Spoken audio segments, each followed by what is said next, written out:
sewage treatments and solid waste management projects and services for 100 large cities through bankable projects. These projects will also envisage use of treated water for irrigation and filling up of tanks in nearby areas. Building on the success of PM Swanidhi scheme in transforming the lives of street vendors, our government envisions a scheme to support each year over the next 5 years the development of 100 weekly hearts or street food hubs in select cities. Stamp duty. We will encourage states which continue to charge high stamp duty to moderate the rates for all and also consider further lowering duties for properties purchased by women. This reform will be made an essential component of urban development schemes. Priority 6, energy security, energy transition. In the interim budget, I had announced our strategy to sustain high and more resource-efficient economic growth, along with the energy security in terms of availability, accessibility, and affordability. We will bring out a policy document on appropriate energy transition pathways that balances the imperatives of employment, growth, and environmental sustainability. PM Surya Ghar Muft Bijli Yojana. PM Surya Ghar Muft Bijli Yojana. In line with the announcement in the interim budget,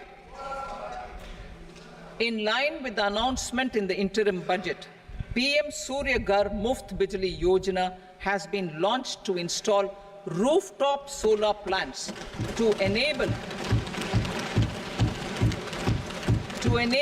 1 crore households obtain free electricity up to 300 units every month.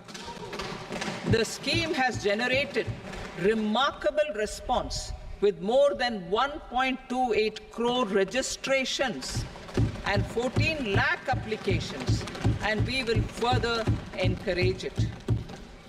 Pumped storage policy. A policy for promoting pumped storage projects will be brought out for electricity storage and facilitating smooth integration of the growing share of renewable energy with its variable and intermittent nature in the overall energy mix. Research and development of small and modular nuclear reactors. Nuclear energy is expected to form a very significant part of the energy mix for Viksit Bharat. Towards that pursuit, our government will partner with the private sector for 1. Setting up Bharat Small Reactors, 2. Research and development of Bharat Small Modular Reactor, and 3. Research and development of newer technologies for nuclear energy. The R&D funding announced in the interim budget will be made available for this sector also. Advanced ultra supercritical thermal power plants. The development of indigenous technology for advanced ultra supercritical thermal power plants with much higher efficiency has been completed. A joint venture between NTPC and BHEL will set up a full-scale 800 megawatt commercial plant using AUSC technology. The government will provide the required fiscal support. Moving forward, development of indigenous capacity for the production of high-grade steel and other advanced metallurgy materials for these plants will result in strong spin-off benefits for the economy. Advanced metallurgy materials roadmap for these plants will result in strong spin-off benefits for moving the hard-to-abate industries from energy efficiency targets to emission targets will be formulated. Appropriate regulations for transition of these industries from the current perform, achieve and trade mode to regulations for market mode will be put in place. Support to traditional micro and small industries.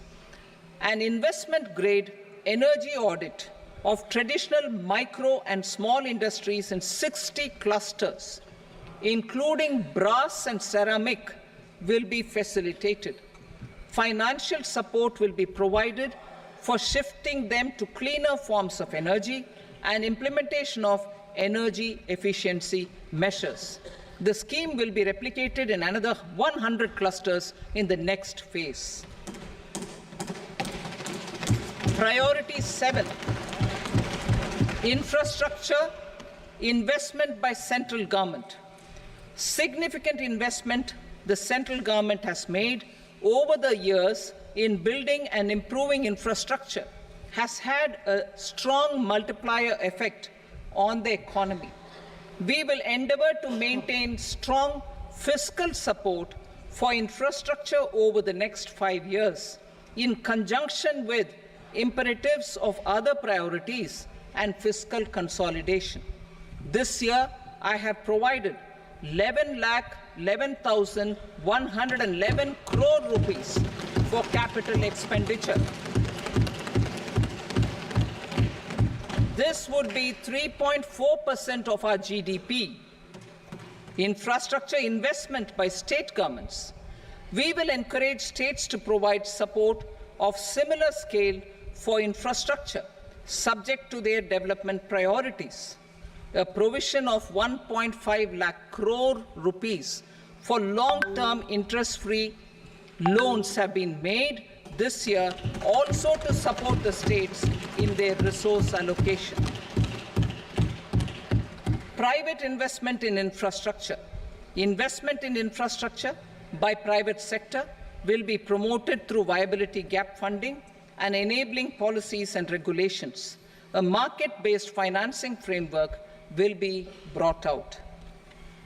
Pradhan Mantri Gram Sadak Yojana, Phase 4 of the PMGSY will be launched to provide all-weather connectivity to 25,000 rural habitations,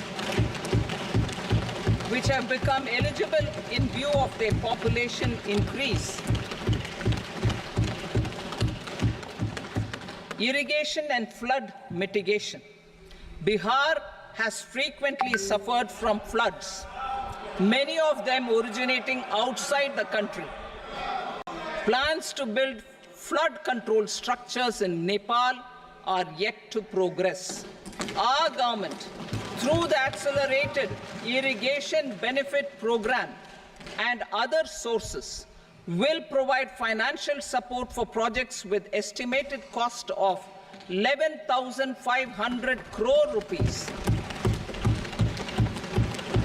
such as the Kosi-Michi intra-state link and 20 other ongoing and new schemes, including barrages, river pollution abatement and irrigation projects. In addition, survey and investigation of Kosi-related flood mitigation and irrigation projects will be undertaken.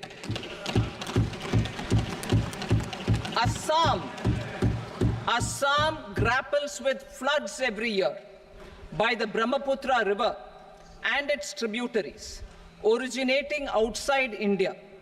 We will provide assistance to Assam for flood management and related projects.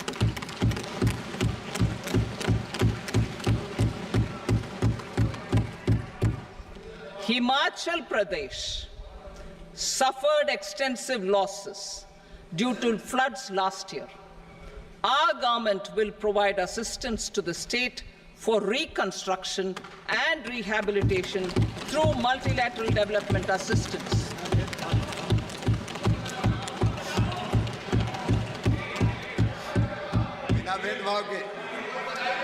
Uttarakhand Uttarakhand too suffered losses due to cloudbursts and massive landslides.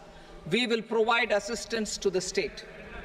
Recently, Sikkim witnessed devastating flash floods and landslides that wreaked havoc across the state. Our government will provide assistance to the state. Tourism. Tourism has always been a part of our civilization. Our efforts in positioning India as a global tourist destination will also create jobs, stimulate investments, and unlock economic opportunities for other sectors. In addition to the measures outlined in the interim budget, I propose the following measures. Vishnupad Temple at Gaya and Mahabodhi Temple at Bodh Gaya in Bihar are of immense spiritual significance.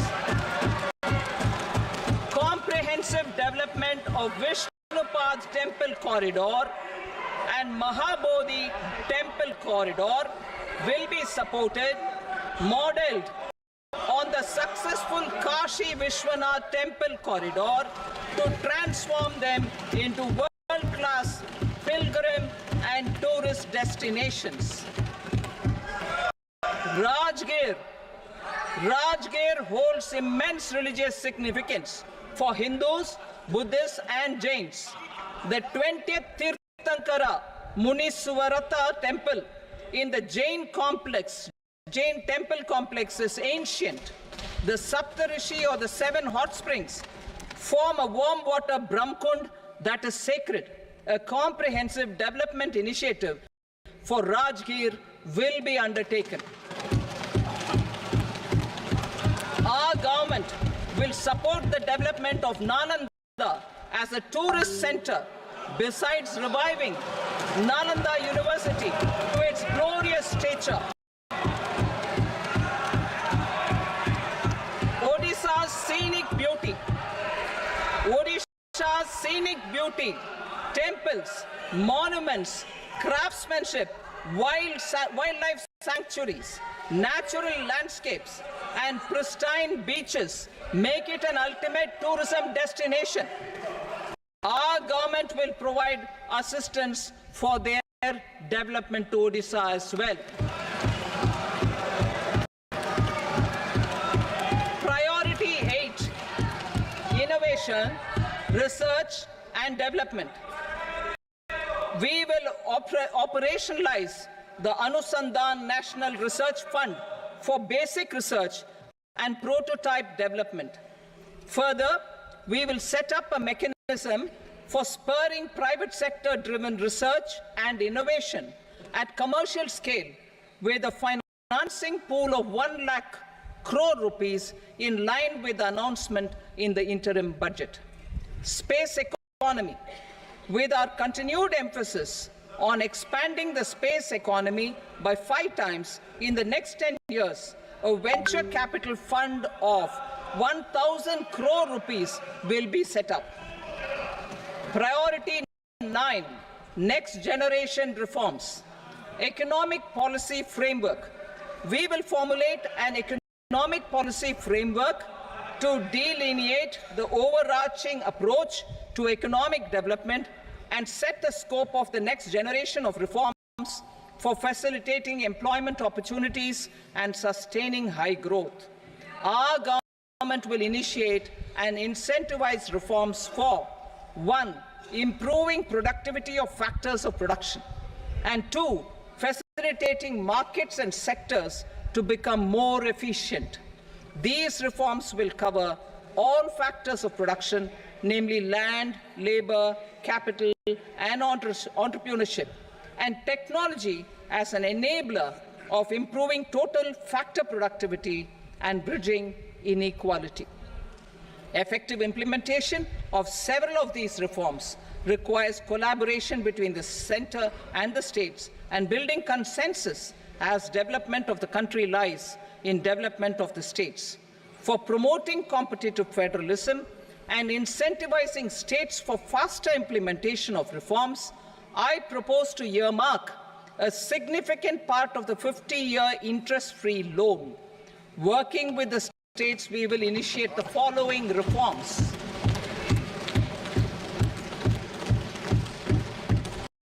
Land-related reforms and actions, both in the rural and urban areas, will cover land administration, will cover 1. Land administration, planning and management, and 2. Urban planning usage and building bylaws. These will be incentivized for completion within the next 3 years through appropriate and unlock fiscal support. Rural land-related actions. Rural land-related actions will include 1. Assignment of unique land parcel identification number, UL PIN, or Bhu Aadhaar for all lands. 2. Digitization of cadastral maps. 3. Survey of subdivisions, survey of map subdivisions as per current ownership. 4. Establishment of land registry. And 5. Linking to the credit flow and other agricultural services. Urban land-related actions. Land records in urban areas will be digitized with GIS mapping. An IT-based system for property record administration, updating, and tax administration will be established. These will also facilitate improving the financial position of urban local bodies. Labor-related reforms. Services to labor. Our government will facilitate the provision of a wide array of services to labor, including those for employment and skilling. A comprehensive integration of eShram portal with other portals will facilitate such one-stop solution.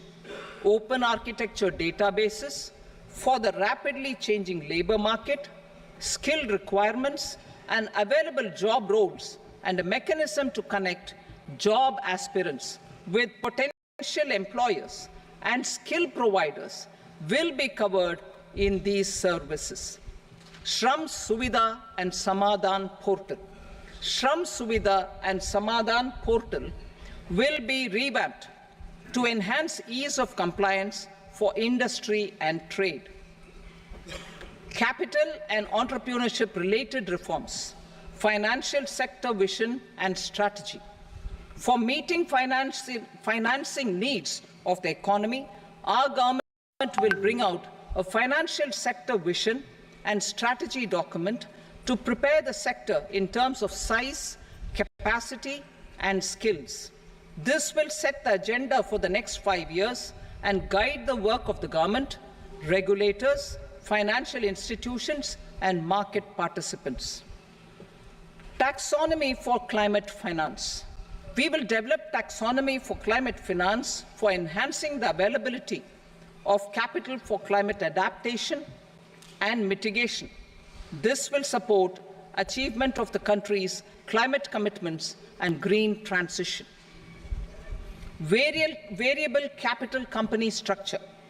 We will seek the required legislative approval for providing an efficient and flexible mode for financing leasing of aircrafts and ships and pooled funds of private equity through a variable company structure. Foreign direct investments and overseas investment.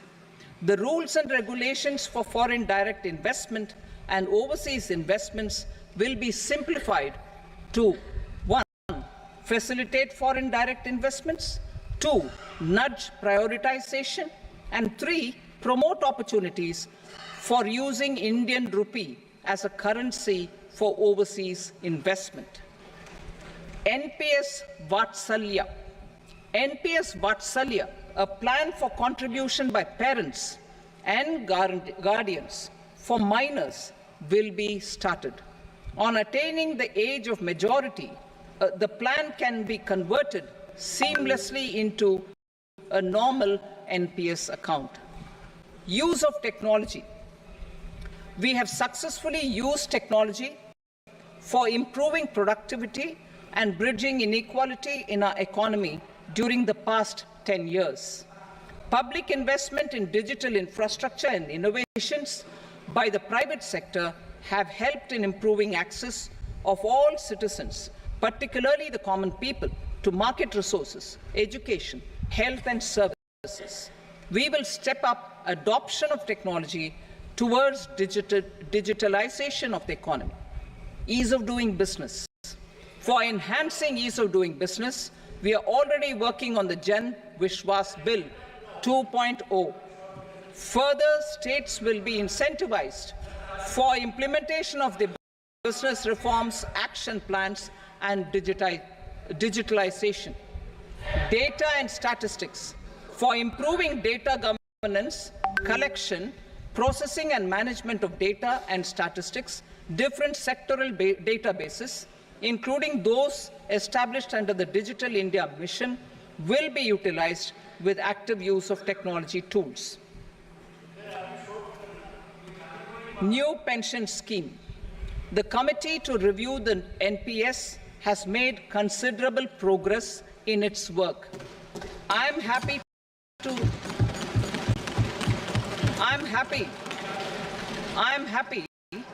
that the staff side of the National Council of the Joint Consultative Machinery for Central Government Employees has taken a constructive approach. A solution will be evolved which addresses the relevant issues while maintaining fiscal prudence to protect the common citizens. Budget estimates for 24-25. For the year 24-25, total receipts other than borrowings and the total expenditure are estimated at 32.07 lakh crore rupees and 48.21 lakh crore rupees respectively. The net tax receipts are estimated at 25.83 lakh crore rupees. The fiscal deficit is estimated at 4.9% of the GDP. The gross and the net market borrowings through dated securities during 24-25 are estimated at 14.01 lakh crore rupees and 11.63 lakh crore rupees respectively. Both will be less than that in 23-24. The fiscal consolidation path announced by me in 2021 has served our economy very well, and we aim to reach the deficit below 4.5% next year. The government is committed to staying the course. From 2026-27 onwards, our endeavour will be to keep the fiscal deficit each year such that the central government's debt will be on a declining path as percentage of GDP. I will now move to Part B.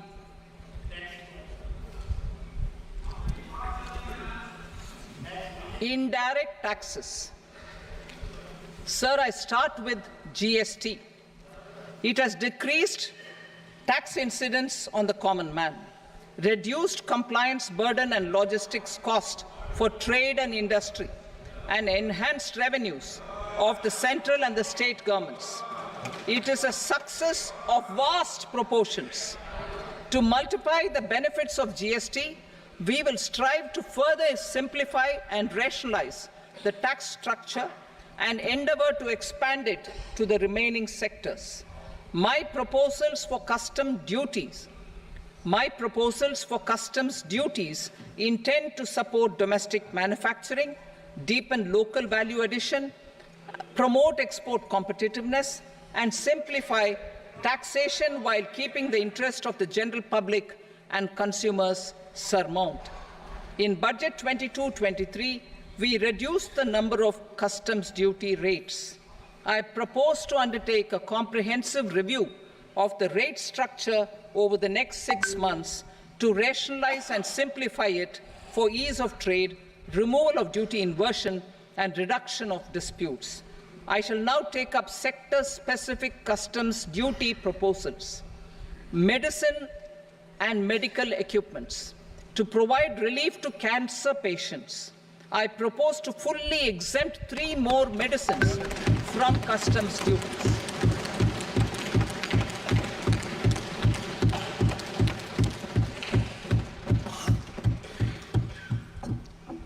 I also propose changes in the BCD on X-ray tubes and flat panel detectors for use in medical X-ray machines under the phased manufacturing program so as to synchronize them with the domestic capacity addition. Mobile phone and related parts. With a 3-fold increase in domestic production and almost a 100-fold jump in exports of mobile phones over the last 6 years, the Indian mobile industry has matured. In the interest of consumers, I now propose to reduce the BCD on mobile phone, mobile PCBA, and mobile charger to 15%. Critical minerals. Minerals such as lithium, copper, cobalt, and rare earth elements are critical for sectors like nuclear energy, renewable energy, space, defense, telecommunications, and high-tech electronics.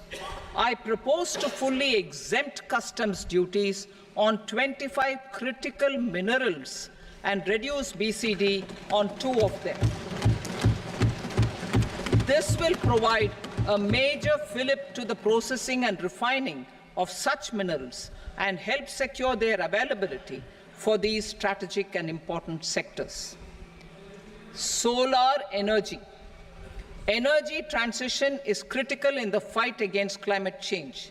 To support energy transition, I propose to expand the list of exempted capital goods for use in the manufacture of solar cells and panels in the country. Further, in view of sufficient domestic manufacturing capacity of solar gas, glass, and tinned copper interconnect, I propose not to extend the exemption of customs duties provided to them. Marine products. India's seafood exports in the last financial year touched an all-time high of more than 60,000 crores of rupees. Frozen shrimp accounted for about 2/3 of these exports. To enhance their competitiveness, I propose to reduce BCD on certain broodstock, polychaete worms, shrimp, and fish feed to 5%. I also propose to exempt customs duty on various inputs for manufacture of shrimp and fish feed. Leather and textile. Similarly, to enhance the competitiveness of exports in the leather and textile sectors, I propose to reduce BCD on real down-filling material from duck or goose. I am also making additions to the list of exempted goods for manufacture of leather and textile garments, footwear, and other leather articles for export. To rectify inversion in duty, I propose to reduce BCD subject to conditions on methylene diphenyl diisocyanate, MDI, for manufacture of spandex yarn from 7.5 to 5%. Furthermore, the export duty structure on raw hides, skin, and leather is proposed to be simplified and rationalized. Precious metals. To enhance domestic value addition in gold and precious metal jewelry in the country, I propose to reduce customs duties on gold and silver to 6% and that of platinum to 6.4%. Other metals. Steel and copper are important raw materials. To reduce their cost of production, I propose to remove the BCD on ferronickel and blister copper. I am also continuing with nil BCD on ferrous scrap and nickel cathode and concessional BCD of 2.5% on electronics. To increase value addition in the domestic electronics industry, I propose to remove the BCD subject to conditions on oxygen-free copper, for manufacture of resistors. I also propose to exempt certain parts for manufacture of connectors. Chemicals and petrochemicals. To support existing and new capacities in the pipeline, I propose to increase the BCD on ammonium nitrate from 7.5% to 10%. Plastics. PVC flex banners are non-biodegradable and hazardous to the environment and to curb their imports, I propose to raise the BCD on them from 10 to 25%. Telecommunication equipment. To incentivize domestic manufacturing, I propose to increase the BCD from 10 to 15% on PCBA of specified telecom equipment. Trade facilitation. To promote domestic aviation and boat and ship MRO, I propose to extend the period for export of goods imported for repairs from 6 months to 1 year. I'll read that again. To promote domestic aviation and boat and ship maintenance, repair and operations, I propose to extend the period for export of goods imported for repairs from 6 months to 1 year. In the same vein, I propose to extend the time limit for re-import of goods for repairs under warranty from 3 to 5 years. I now move to direct taxes. We will continue our efforts to simplify taxes, improve taxpayer services, provide tax certainty, and reduce litigation while enhancing revenues for funding the development and welfare schemes of the government. It has been our endeavour to simplify taxation. We have taken a number of measures in the last few years, including introduction of simplified tax regimes without exemptions and deductions for corporate tax and for personal income tax. This has been appreciated by taxpayers. 58% of corporate tax came from the simplified tax regime in the financial year 22-23. Similarly, as per data available till now, for the last fiscal, more than 2/3 have availed the new personal income tax regime. Comprehensive review of the Income Tax Act. I am now announcing a comprehensive review of the Income Tax Act 1961. The purpose is to make the Act concise, lucid, easy to read and understand. This will reduce disputes and litigation, thereby providing tax certainty to the taxpayers. I will also bring down the demand embroiled in litigation. It is proposed to be completed in 6 months. Capital gains taxation. Simplification for charities and TDS. Two tax exemption regimes. The two tax exemption regimes for charities are proposed to be merged into one. The 5% TDS rate on many payments is being merged into the 2% TDS rate, and the 20% TDS rate on repurchase of units by mutual funds or UTI is being withdrawn. TDS rate on e-commerce operators is proposed to be reduced from 1 to 0.1%. Moreover, credit of TCS is proposed to be given in the TDS to be deducted on salary. Further, I propose to decriminalize delay for payment of TDS up to the due date of filing statement for the same. I also plan to provide a standard operating procedure for TDS defaults and simplify and rationalize the compounding guidelines for such defaults. Simplification of reassessment. I propose to thoroughly simplify the provisions for reopening and reassessment. An assessment hereinafter can be reopened beyond 3 years from the end of the assessment year only if the escaped income is 50 lakh rupees or more, up to a maximum period of 5 years from the end of the assessment year. Even in such cases, a time limit of 6 years before the year of the search, as against the existing time limit of 10 years, is being proposed. This will reduce tax uncertainty and disputes. Simplification and rationalization of capital gains. Capital gains taxation is also proposed to be hugely simplified.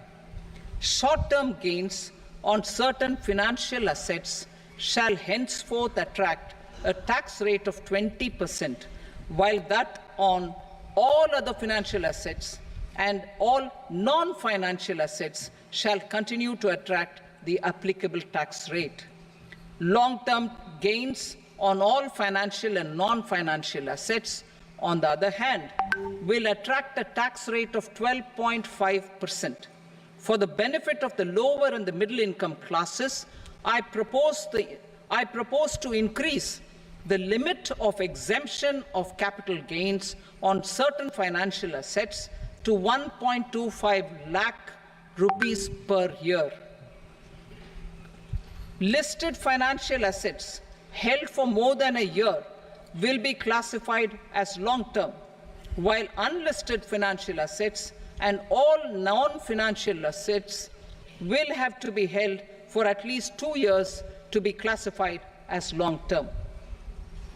Unlisted bonds and debentures, debt mutual funds, and market-linked debentures, irrespective of holding period, however, will attract tax on capital gains at applicable rates. Taxpayer services. All the major taxpayer services under GST and most services under customs and income tax have been digitalized. All remaining services of customs and income tax, including rectification and order giving effect to appellate orders, shall be digitalized and made paperless over the next 2 years. Litigation and appeals. While our concerted efforts to reduce pendency of appeals at various appellate fora are beginning to show good results, it will continue to engage our highest attention. To dispose of the backlog of first appeals, I plan to deploy more officers to hear and decide such appeals, especially those with large tax effect. For resolution of certain income tax disputes pending in appeal, I am also proposing Vivad Se Vishwas Scheme 2024. Further, I propose to increase monetary limits for filing appeals related to direct taxes, excise, and service tax in the tax tribunals, high courts, and Supreme Court to 60 lakh rupees, 2 crore rupees, and 5 crore respectively. With a view to reduce litigation and provide certainty in international taxation, we will expand the scope of safe harbor rules and make them more attractive. We will also streamline the transfer pricing assessment procedure. Employment and investment. I have a few proposals to promote investment and foster employment.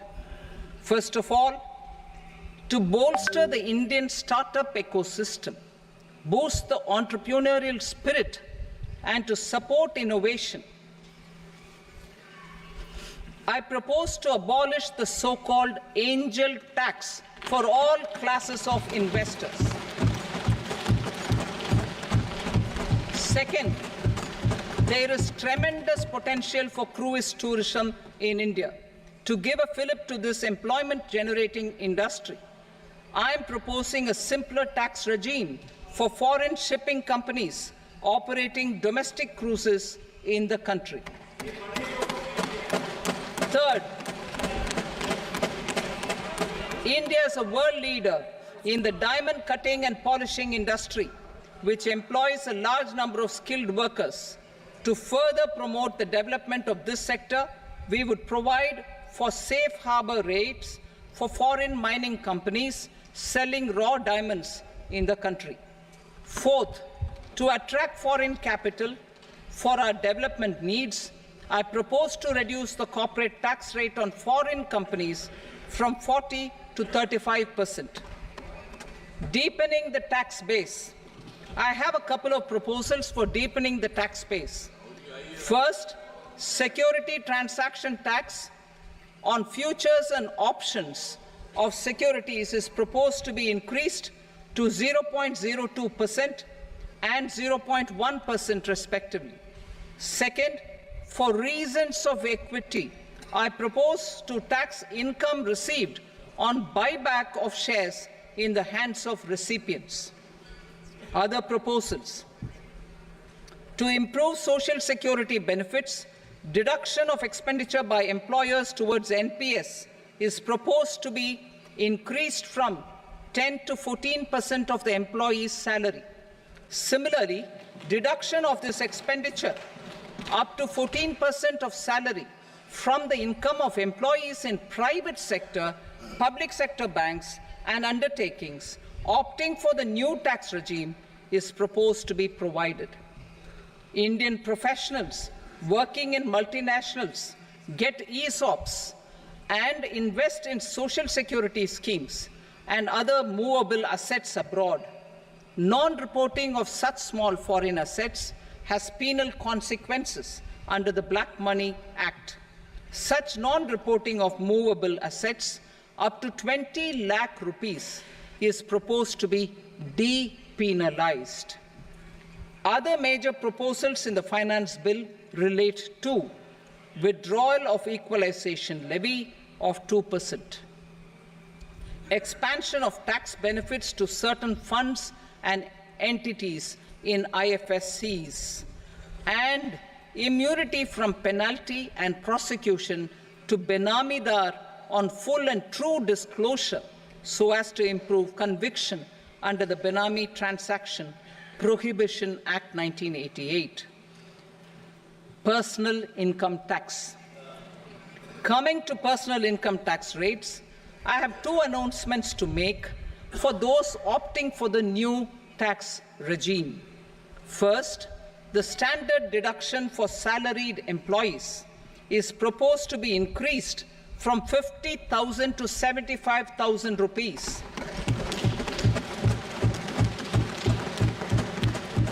Similarly, deduction on family pension for pensioners is proposed to be enhanced from 15,000 to 25,000 rupees. This will provide relief to about 4 crore salaried individuals and pensioners.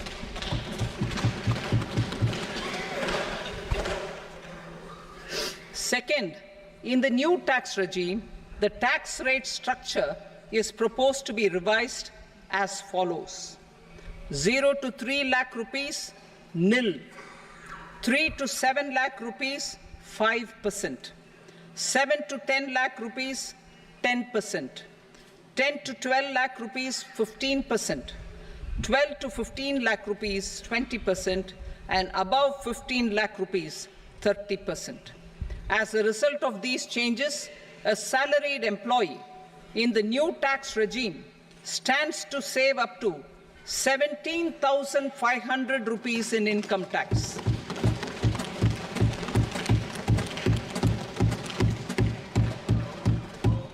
Apart from these, I am also making some other changes as given in the annexure.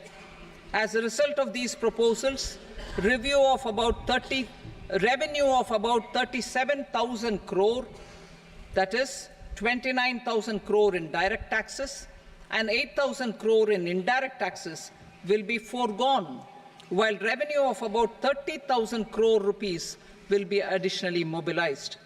Thus, the total revenue foregone is about 7,000 crores annually. Mr. Speaker, sir, with this, I commend the budget to this august House. Jai Hind.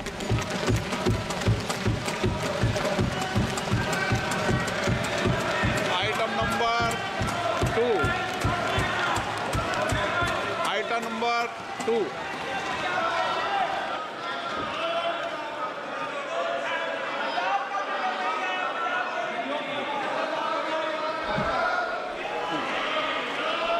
Sir, with your permission, I rise to lay on the table the following statements. Under Section 3 of the Fiscal Responsibility and Budget Management, FRBM Act 2003, medium-term fiscal policy cum fiscal policy strategy statement and macroeconomic framework statement. Item number 3. Sir, with your permission, I rise to move for leave to introduce the Finance Number 2 Bill 2024. प्रश्न ये कि विधेयक को पुनर्स्थापित करने की अनुमति प्रदान की जाए। जो सदस्य इसके पक्ष में हाँ कहें, जो सदस्य विरोध में ना कहें। मेरे विचार में निर्णय हाँ वालों के पक्ष में अनुमति प्रदान की जाती है। माननीय मंत्री जी, अब विधेयक पुनर्स्थापित करें। Sir, I introduce the bill. Item number 4. The Union Territory of Jammu and Kashmir budget. Sir, I rise to present a statement, Hindi and English versions, of the estimated receipts and expenditure of the Union Territory of Jammu and Kashmir for the year 24-25. सभा की कार्रवाई कल बुधवार दिनांक 24 जुलाई 2024 को प्राप्त 11 बजे तक के लिए स्थगित।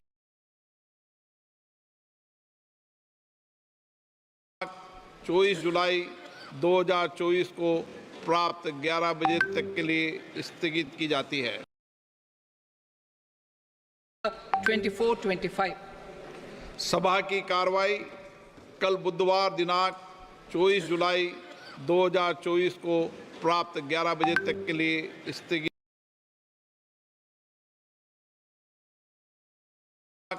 24 जुलाई 2024 को प्राप्त 11 बजे तक के लिए स्थगित की जाती है। 24-25.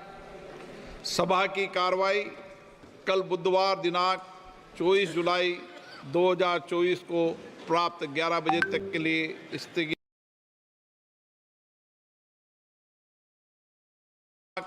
24 जुलाई 2024 को